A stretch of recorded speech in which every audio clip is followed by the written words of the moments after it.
Second, the Late Late Toy Show was on tonight, right? So I just recommend people to watch this video entirely because, we have to acknowledge that the Irish people are the most generous people in the world and the most kind at heart people in the world. So if you watch the Late Late Toy, put opinions, I know I don't like OT and rights to say straight, but put them aside. I'm willing to put them aside and my political differences. I'm willing to just throw them out the window for a moment. And I would, and I'd say to everybody, throw it out the window for the moment. OT has done something very special to help children. Has wasted a lot of money in a few hours, 5.2 million for children in need. And I'm sure people would say, fair play to OT, fair play to you and I, the people of Ireland, for donating money to help out this very, very worthy cause. And I'm sure people would agree. And this is the bigger picture too. It's the bigger picture here we're looking at too. Our people, the Irish people, both here and abroad, in America, Australia, New Zealand, and here, in this county of Cavan. And people might say Cavan people don't believe in donations. But just to say, people in Ireland give their heart and give their soul to charities and to community groups, to voluntary people. And that's very noble. And I'm sure people will agree with me, and I'm sure we have to clap for a few minutes because it's extremely noble of everybody to give such money. I know such a clap, but you know what I'm saying. It's just my salute to every one of you who support charities, who support your local community groups. For example, Tiny Towns, so sad, and just when I'm here too in Cavan, they do it's so sad in Cavan. Obviously the voluntary group. Local clubs like Drung GA waste a ridiculous sum of money for so sad, and we obviously take our hats off to them for wasting so much money. Especially in Cavan at the moment, some people in a very, very dark point in their life with the lockdowns and everything. And unfortunately, there has been a few who have died, unfortunately, due to suicide. And I say to them people who donated to So Sad and to help out, in a time of need, when people do need to help, need help, professional help from So Sad. Thank you, from the bottom of my heart. Thank you for everybody in Cavan. Thank you so much, and I say that on behalf of everybody in Cavan because it is needed. It is a problem in our county. It's a problem so deep in our county at the moment that it is affecting every young person in this county. And it does need to be addressed, and please God, God will give us the strength to get through it. But again, it's something that should be talked about a lot more. But I just want to say, the Choctaw tribe in America, during the famine, so a bit of backstory, before the famine, the Choctaw tribe, during the famine, the Choctaw tribe were being moved out west, out towards California, out that way, by the American government, obviously taking off the native land to give it to the American government. And they heard about the Irish in Ireland, starving, dying on the streets.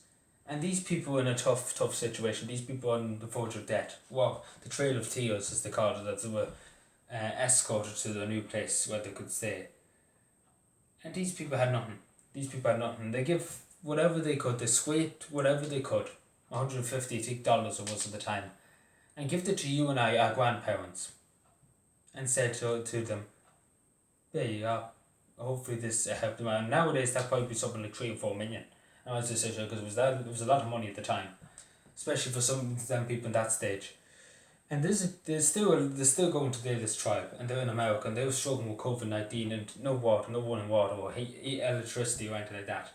And guess what? The Irish people stood up, and they helped, and I donated a few bob. We stood up, but we helped, and we raised €2 million for them.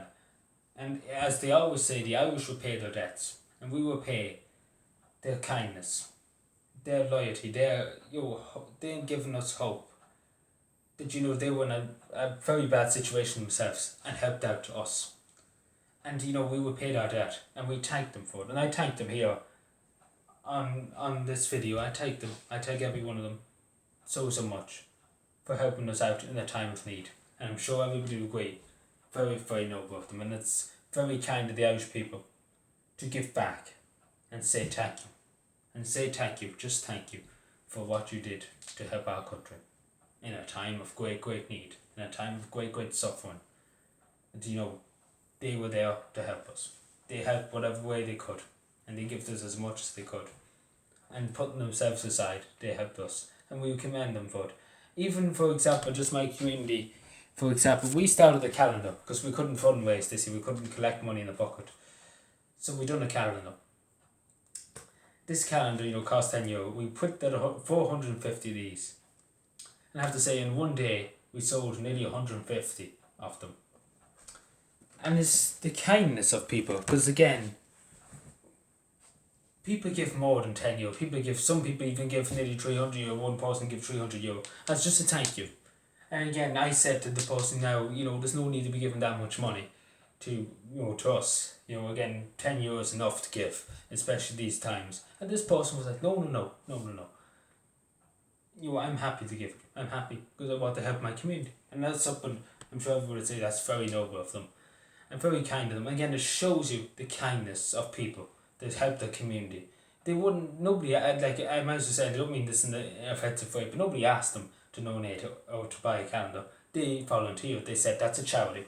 I'm going to help them out. They're a local charity, local people who want it, local people who do things for the community. We help them out. And I'm sure people say that's noble. That's very, very noble to say, you know what, I give them a hand, I help them out.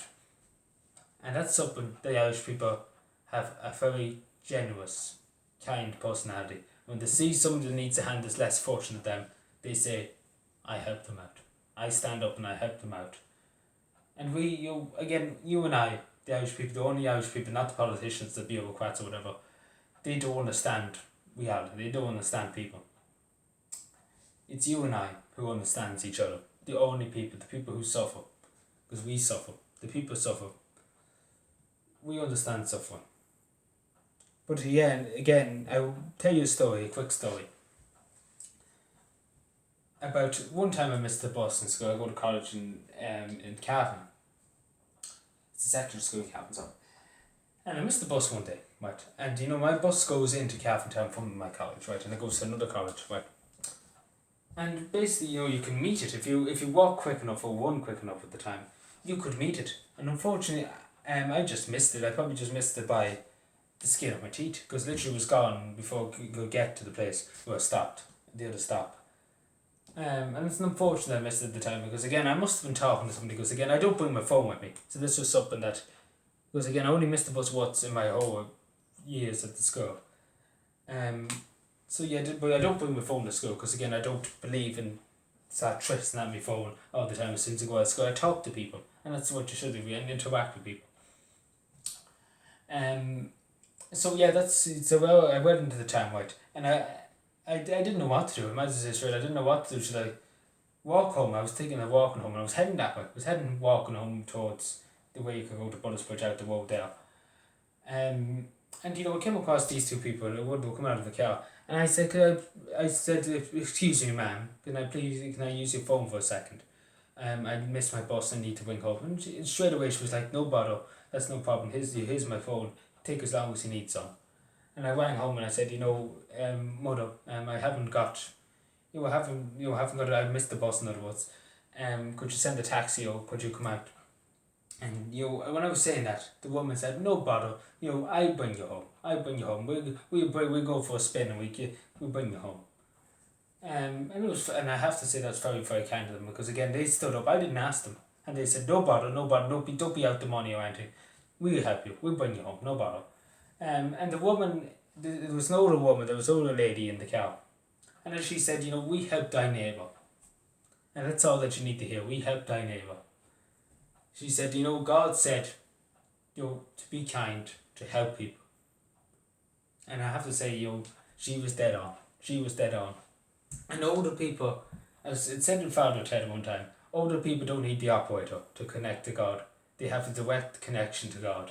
Older people have a direct connection. Literally, they don't need the operator, because they are connected with God.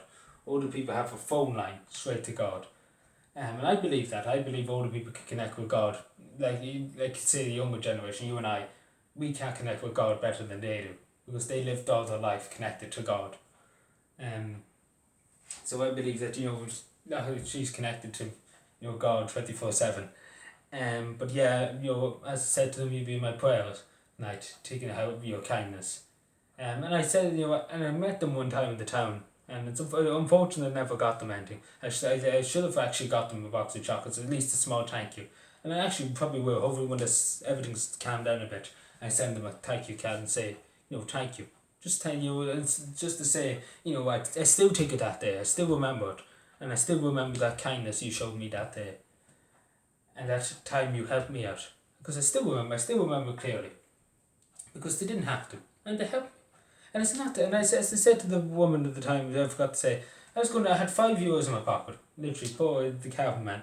And I said, here's the €5 for the phone call. Because again, I was only about 3 minutes on the phone, but I said I want to just give it after wasting a small bit of your credit. And she said, no need, son, no need, son. I'm here. Because again, we help each other out. So very generous to the person. At that time. So, yeah. What was I saying?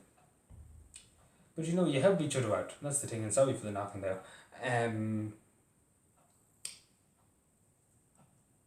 So what was it? So yeah, acts of kindness, like random acts of kindness, you see. Very genuine, very noble things people have done in this country. Like even that thing tonight, 5.2 million, that's a lot of money. You think about it, in a few hours, you and I donated. And as we speak, it's probably up to 6-7 million. And it just goes to show you the Irish are the most kindest people in the world. And there's hundreds more examples I could give you of kindness I've seen. There's people that help me out. For example, there's people who help me out day in, day out at school. Who helped me a lot in school and helped me out with metalwork. I'm useless at metalwork and woodwork. I'm not going to lie to people. And there's great students in my class who help me out, who help me out with things, and I'm thankful for them. I'm thankful. And the same as teachers. Teachers go above and beyond in my school. They go above and beyond to help me out. Obviously I'm dyslexic, so it's a bit more difficult when you're doing a project, especially a practical project, because I couldn't make dough, to be honest. But it's just the kindness. It's the kindness of going out of your way to help somebody. And as I believe, and I do believe this, that every good thing you do, there's something I would call a karma clock, which something bad will happen to you if you do a good thing, it winds back the clock. That makes any sense. Take a clock for example here. It's very late. But say you do a good thing, you always don't want it to hit 12. You always don't want it to hit 12. You always have to do a good thing for not to hit 12. So you do a good thing. Say you help somebody with the shop and you see a woman on the street and you help her in with her shopping bags. The clock goes down, and that's a good thing because it stops a bad thing from happening. And it stops a bad thing from happening. It makes you a better person. It makes you a more nicer person. It makes you more friendlier person. It makes you a better human being. And I believe in that. I know people might say that's total bollocks. But I do believe in that, and that's why I try and be nice to people. I do try extremely hard, but there's some people in this world, you just can't talk to. But I do, and I'm sure people would agree with me, because again, people who know me at school, I do my best to go above and beyond to help as many people, and people even who contact me for different things, I do as much as I can for them. I go out and as much as I can to do for them. So I just say to people, be kind to each other, help each other out, help charities out as much as you can. Don't put yourself in a financial difficulty or anything like that, but just help out a few bob. If you see a child in the street, just give them a tenner. Again, it's the thought, it's the fact you stopped and said, I want to help out, I give as much as I can to help out. That says more than anything. Thank you very much. Go me, Mark.